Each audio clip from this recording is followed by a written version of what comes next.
안녕하세요. 사연 읽어주는 우체통입니다. 오늘 사연의 제목은 살기 위해 맹구가 되었습니다 입니다. 평소 감수성이 예민하고 상상력이 풍부했던 저는 매일 일기 쓰기를 좋아하고 라디오에 사연도 쓰는 문학소년이었답니다. 가을이면 또래 남자애들을 피해 학교 뒷동산에 올라 노랑, 빨강, 주황색 낙엽을 한가득 가슴에 안고 그 가파른 언덕배기를 단숨에 뛰어내려오곤 했지요. 그때 제게 반가운 목소리로 인사를 건넸던 까치는 어떻게 지내고 있을까요? 아무도 없는 운동장에서 떨어진 나뭇가지로 바닥에 물고기도 그려보고 엄마 얼굴, 아빠 얼굴도 그려보았지요. 나 자신을 원의 중심으로 삼고 빙글빙글 돌며 원을 그리다 보면 어느새 저는 그 원 속에 빨려 들어가 운동장 지하 넘어 상상의 세계로 들어가 민키도 만나고 세롬이도 만나 신나는 마술 여행을 떠날 수 있었답니다. 그렇게 저는 누가 봐도 행복해 보이는 꿈 많고 상상의 끝을 모르고 살았던 평범한 남학생이었지요. 그러던 어느 날 제게 너무나 충격적인 일이 일어나고 말았습니다. 지금도 그때를 생각하면 오금이 저려옵니다. 심장이 쿵쾅거리고 숨을 쉬기 어렵습니다. 그 일이 방금 전에 일어났던 것이냐? 지금도 생생하니까요. 여느 때처럼 밥을 먹고 드라마를 본 후 방에 들어와 작은 스탠드 밑에서 종이약을 접고 있었어요. 거실에서는 엄마의 목소리가 들려왔습니다. 아이쿠, 저걸 어째 저렇게 어린아이를... 세상에, 아이고, 어떡하나, 아이고. 드라마가 분명 끝났는데 그 뒤에 뭐가 더 남았나? 엄마가 왜 저런 말을 하지? 엄마, 무슨 소리야? 애가 뭐 어떻게 됐다고? 드라마가 아닌 뉴스였어요. 평소 드라마만 보던 저는 뉴스를 평소에 보지 않았습니다. 그런데 드라마와 같은 일이 뉴스에서 일어나고 있었습니다. 그렇게 희대의 유괴 사건이 터졌고 아이의 행방은 며칠이 지나도 묘연했습니다. 온 나라를 떠들썩하게 했던 그 사건으로 심한 충격을 받은 저는 일상의 모든 행복을 잊고 바짝 마른 나뭇잎처럼 제 영혼은 피폐해졌답니다. 당연히 공부에도 집중을 할 수 없었습니다. 눈을 뜨면 세상이 무서웠고 눈을 감으면 그 아이의 영롱한 눈망울이 떠올랐습니다. 그날부터 저의 일기장은 온통 그 아이가 무사히 돌아오기를 바라는 기도문으로 가득했지요.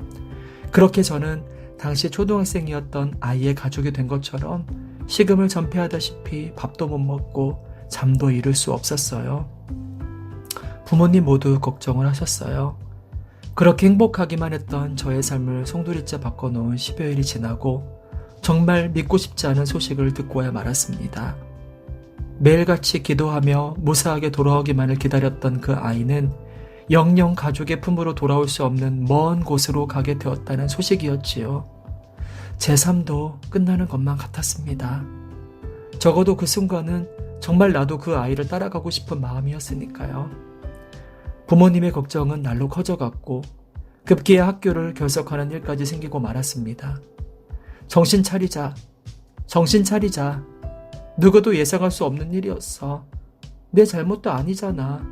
내가 아는 아이도 아니고. 그리고 넌 공부를 해야 하는 학생이고. 빨리 일어서자. 일어서자.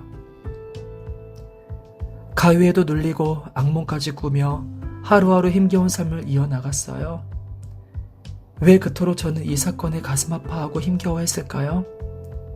TV 속에 비춰진 그 아이의 순수한 눈망울에서 저를 보았답니다.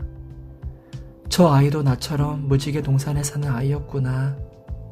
민키의 요술복만 있었다면 모든 걸 처음으로 되돌릴 수도 있었을 텐데 그렇게 힘겨운 시간들을 보내고 있었습니다.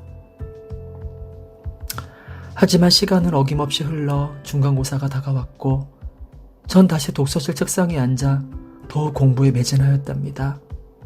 그 고통스러운 사건을 잊기 위한 몸부림이었을지도 모릅니다.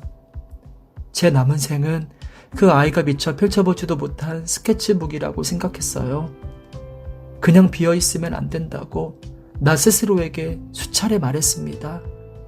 그 스케치북 안에는 오리도 있고 벤치도 있고 나뭇가지를 타는 원숭이도 있어야 해요. 예쁜 그림들을 가득가득 그려나가야겠다고 생각했습니다. 아무리 늦어도 독서실에서 밤 12시 전에는 나오는 편인데 수학 한 문제가 끝까지 말썽이었습니다. 나올 듯 안 나올 듯 답이 안 나오는데 정말 죽겠더라고요. 그 문제와 한바탕 씨름을 하고 독서실을 빠져나왔는데 그날따라 독서실은 텅 비어 있었고 데스크에도 아무도 없었어요. 보통 시험 대비 기간에는 평소보다 늦게까지 공부하는 학생들이 많기 마련인데 아마도 그날은 제가 마지막까지 남은 사람이었나 봐요.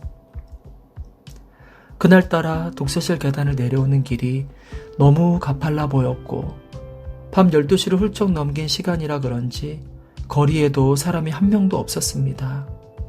평소 즐거운 상상하기를 좋아했던 저는 그 일이 있고 난 후부터는 안 좋은 생각을 하는 불안한 성격이 돼버렸지 뭐예요?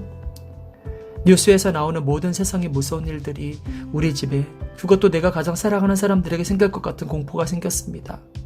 그 생각이 또 엄습해왔고 그 생각을 잊기 위해 저는 흥얼흥얼 노래도 불러봤습니다. 평소 같으면 집까지 10분도 안 될 거리가 왜 그렇게 황량하고 길게만 느껴졌는지 늦은 밤 무서운 생각에 뒤를 볼 생각이 전혀 나지 않았어요. 제발 한 사람만 있어라. 제발 한 사람만 나와라. 안 무섭다. 안 무섭다. 집에 금방 도착한다. 이 말을 몇 번이고 반복하며 그렇게 발걸음을 재촉했어요. 개미지옥의 문처럼 길게 늘어진 그 길의 중간쯤이었을까요? 제 뒤에서 차가 천천히 오고 라이트가 천천히 불빛을 줄이기 시작했어요. 그래, 차야. 차길인데 차가 있는 게 당연하지. 그래, 차인걸. 그런데 차가 왜 이렇게 천천히 움직일까? 아니야. 차가 고장났거나 아니면 급하게 차를 세울 일이 있었겠지. 운전수가 볼 일을 보려나? 5만 가지의 상상이 머릿속을 스쳐 지나갔어요. 그런데 제 발이 땅에서 떼어지지 않았고 물이 콸콸 흐르듯 침이 줄줄 나오기 시작했습니다. 어느 영화에서 봤는데 갑자기 호흡곤란을 일으키며 심장이 멎는 듯 고통스러워하는 주인공은 이내 주머니에 있는 약통에서 약을 한 움큼 꺼내 입에 털어넣고 안정을 취하면 다시 마음을 추스리는 장면이 기억이 났습니다. 공황장애라고 하더라고요. 지금만 생각해보니 저도 그때 그런 비슷한 경험을 한 것 같습니다. 전 그렇게 패닉 상태가 되어 몸은 움직이지 않지만 정신만은 말똥말똥해진 나를 제외한 모든 것이 멈춰버린 상태였습니다. 하지만 한 가지 내 숨통을 조여온 것은 점점 다가오던 차는 도로 쪽에서 더 가까이 다가왔고 차의 헤드라이트는 어느새 어두워지고 남은 건 정적과 거친 나의 숨소리였습니다. 왜 나일까? 왜 나를 잡아가는 것일까? 이런 일이 나에게 일어나다니. 엄마, 아빠, 죄송해요. 엄마 말 듣고 너무 늦게까지 공부하지 않고 일찍 나왔어야 했는데 토마토 주스를 갈아서 독서실 앞으로 가끔씩 오던 엄마, 오늘은 왜 안 오신 거예요? 이렇게 수학 문제 풀고 집에 가다 잡혀갈 수는 없어. 살려주세요. 저는 정말 착한 아이랍니다. 겨울이면 할머니와 제사 때 남은 종종 한 잔에 약과 한 입을 베어 물며 옛날 이야기 듣는 거 좋아하고 퀼트를 짜서 예쁜 식탁보도 만들던 난데 봄이면 산에 올라 개울가에서 야곱야곱 이끼를 뜯어와 집 안에 있는 화분 위에 올려놓는, 난 정말 무지개 나라에 사는 착하고 착한 아이인데 왜 이런 일이 나에게 생긴 걸까? 그때 갑자기 머릿속을 스쳐간 것은 바로 할머니와 즐겨보았던 봉숭아 학당이었습니다. 맹고 아저씨가 저에게 말을 걸었어요. 나처럼 해봐요. 요렇게 팔을 휘휘 돌려 귀 옆에 붙이고 입술은 최대한 크게, 다리는 구부정하게, 온몸의 구멍을 모두 크게 넓히고 한여름 땀으로 범벅이 된 몸에 라면 스프 10개를 뿌려줬다고 생각해봐요.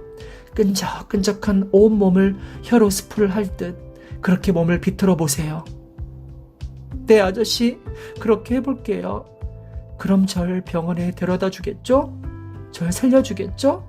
아무리 유괴범이라도 그도 사람은 사람일 테니 이렇게 몸이 아파 보이는 나를 데려가다가 몹쓸 짓을 하지는 않을 거야.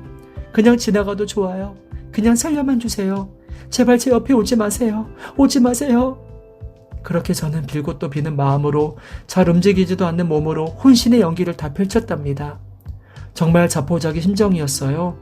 죽어도 여한이 없을 정도로 저는 최선을 다해 온몸을 비틀며 연기했습니다. 모든 구멍이 열리고 모든 물을 쏟아 부어서였을까요? 이미 얼굴은 땀인지 눈물인지 침인지 알 수 없는 그 무엇인가로 범벅이 되었고 손가락, 발, 관절 마디마디 저는 좀비 같은 몸을 하고 있었답니다. 하지만 제 연기가 부족해 보였기 때문이었을까요? 아니면 피도 눈물도 없는 그는 진정 악마였을까요? 천천히 내려오던 그 차는 이윽고 제 옆에 멈춰섰고 찻장이 스르륵 열리더니 한마디 음성이 들려왔습니다. 야! 너 왜 그래? 너 다리를 왜 저는 거야? 왜 그랬겠어요? 살려고 그랬죠. 저 사람이 네 이름은 어떻게 알았지? 계획적으로 며칠 전부터 날 미행하고 날 유괴하기로 마음먹었던 사람이구나. 난 이제 어떡해? 이렇게 죽는 건 너무 억울해. 억울하단 말이야. 하지만 차에서 내려 다급하게 절 일으켜 세우고 절 부축한 그 낯선 남자의 향기는 악마가 아닌 독서실 총무 아저씨였답니다. 바지에 오줌까지 쌌던 저는 그 길로 걸음아 나 살려라 하고 집까지 주량나랑 쳤답니다. 그날 이후 저는 너무 창피한 나머지 독서실을 옮겼고 그때 깜짝 놀랐을 그분께는 미처 하지 못한 말 지금 전해드리고 싶네요. 아저씨, 그때 많이 놀라셨죠? 죄송해요. 오늘 사연은 여기까지입니다. 여러분도 위기의 상황에서 의연하게 대처한 적이 있으신가요? 여러분의 생각을 댓글로 남겨주세요. 사연 읽어주는 우체통이었습니다. 감사합니다.